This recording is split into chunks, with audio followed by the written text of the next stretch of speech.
Hello and welcome to Agribusiness Matters. I thought we could do something different today, and it's story time because this particular issue has been on my mind for quite some time. Now we're going to talk about coconut, and specifically drinking coconut, or what some people would call young coconut or green coconut. Growing up, I've always loved coconut water. And so a while ago, I began buying drinking coconut. And I'll buy it usually at the weekend, or we'll use it as an alternative healthy drink for family gatherings. Or we just used to have it in the fridge because it's healthy. My mom loves it too. So it used to be like a daily routine or every other day routine. And I used to buy it from my very, very trusty fruit and vegetable seller at 400 naira per piece. And so on this particular day, I walked into a store because I needed some ham for sandwiches. And I stepped into the supermarket, and after getting the ham and one or two other things, I just started strolling down through the aisles. I had some time, and so I was just walking through the aisles, and I came across this well-carved drinking coconut, fresh, not packaged, not the one in the bottle.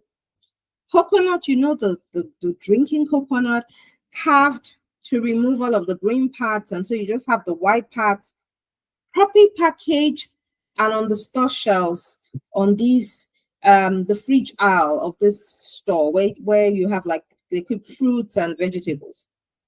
And I'm so excited. I was like, oh my god, drinking coconut. This is interesting. I was just excited, for seeing it on the shelves. Now, my excitement was born out of, I enjoy it, I drink it, I will usually go.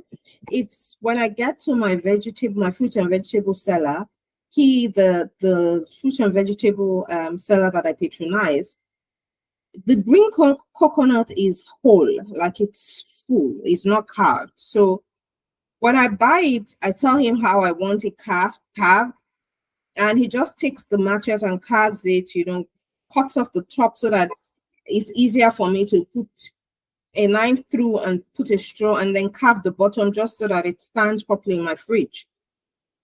But this time around, it was carved already, with something that was like plain film.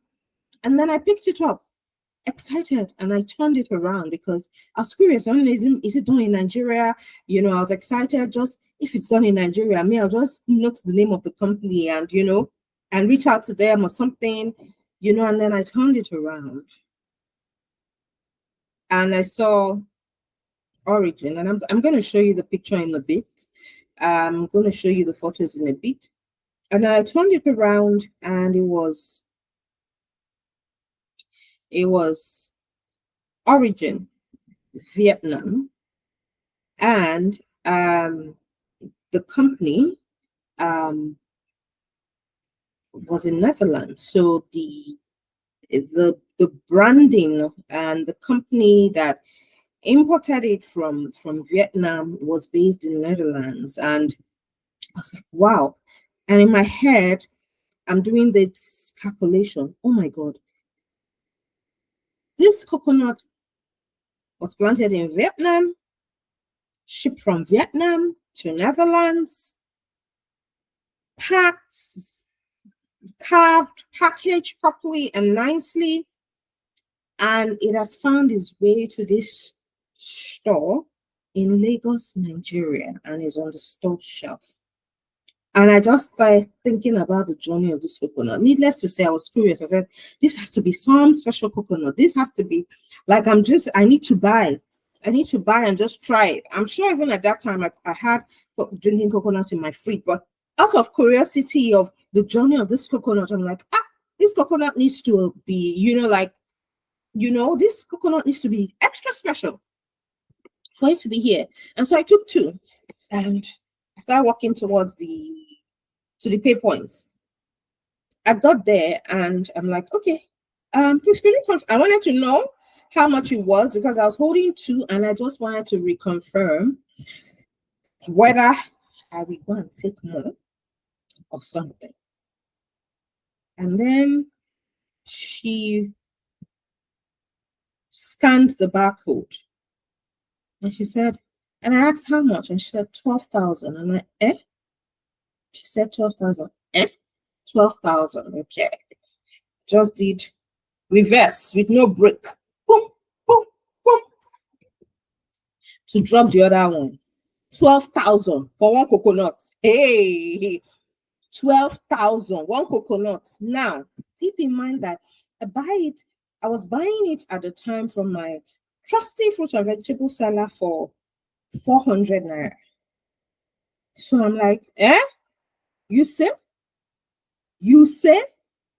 Ha. Okay. So I return one of them.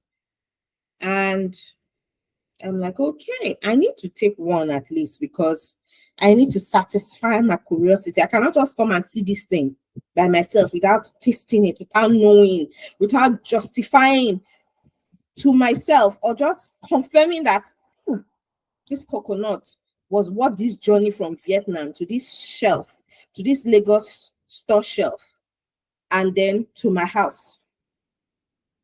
So I bought one, and this is the picture and of the coconut and the receipts for confirmation. Okay. And so I took this drinking coconut home. I got home, I put it in the fridge for a few hours. I'm like, let it be chilled. Just like I would usually drink the one that I buy locally. And so it was chilled, and so we opened it up. But because even my mother were all curious, like, okay, we must taste this coconut. Oh. This coconut that cost 12,000 naira, we must taste it. We need to taste this drinking coconut. So we opened it up. Now, keep in mind that these coconuts are different from, even though when I was growing up, I didn't know that, there were specific, like you could harvest young coconuts and, there's a whole industry that, is focused on coconut water and these young coconuts specifically for coconut water. Because when I was growing up, it was the one that from the very mature coconut, when you break the coconut for the flesh, and there's coconut water in the center, and then you just bring a glass and you pour it in.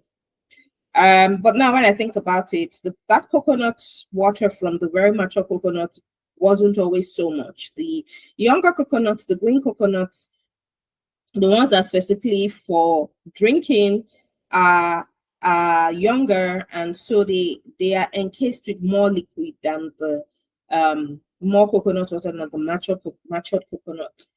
So I chilled this coconut in the fridge, and then after a few hours brought it out.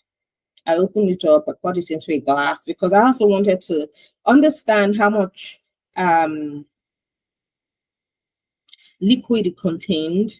So I poured it into a glass, and then we sipped it. Yes, it was coconut water. But I found the ones that I get locally to have a sweeter, fuller taste. I felt like, and it could be the species that I would usually buy locally, but I found just in summary, it's not like there was really any difference.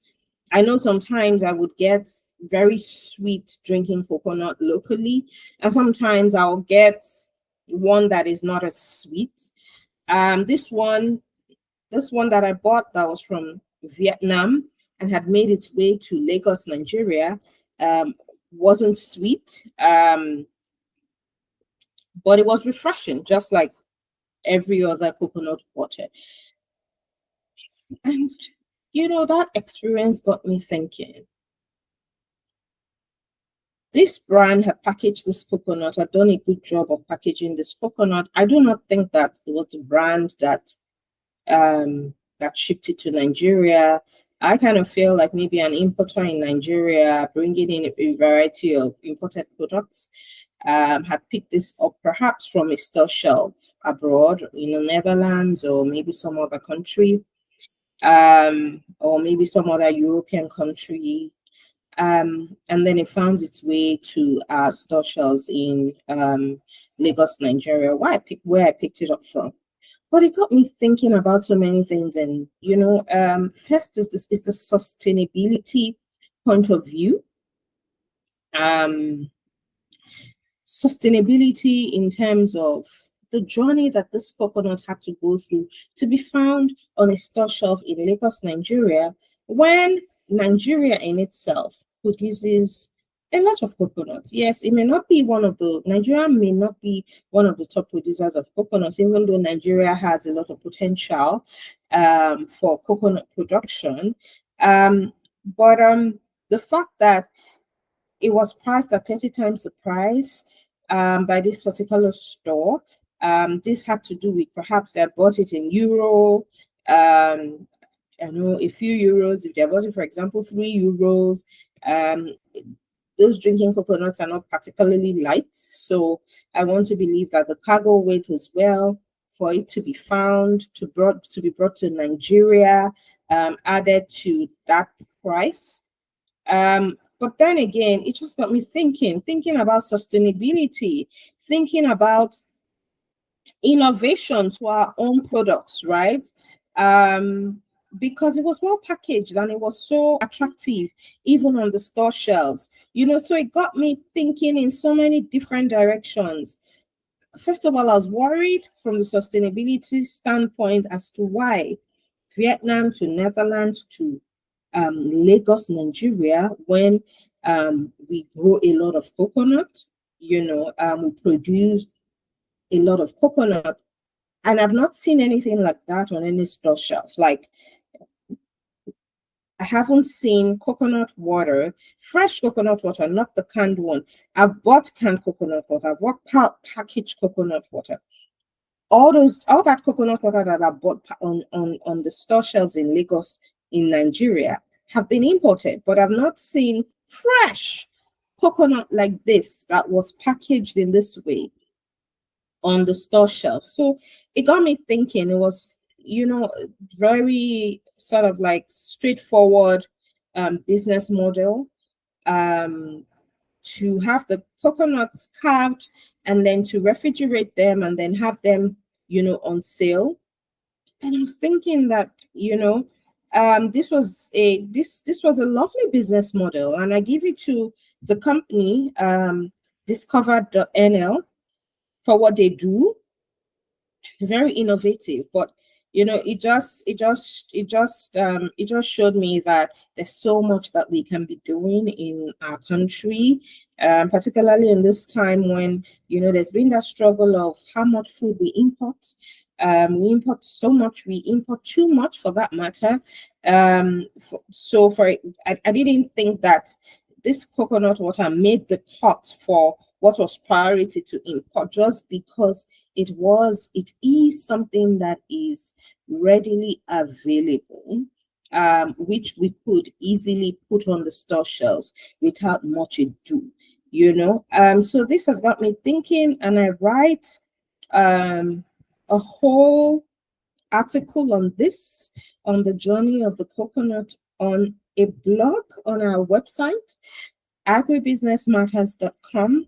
So you can head over to agribusinessmatters.com to read more about this the journey of this coconut that cost me 12,000, which is approximately $10 in Lagos, Nigeria.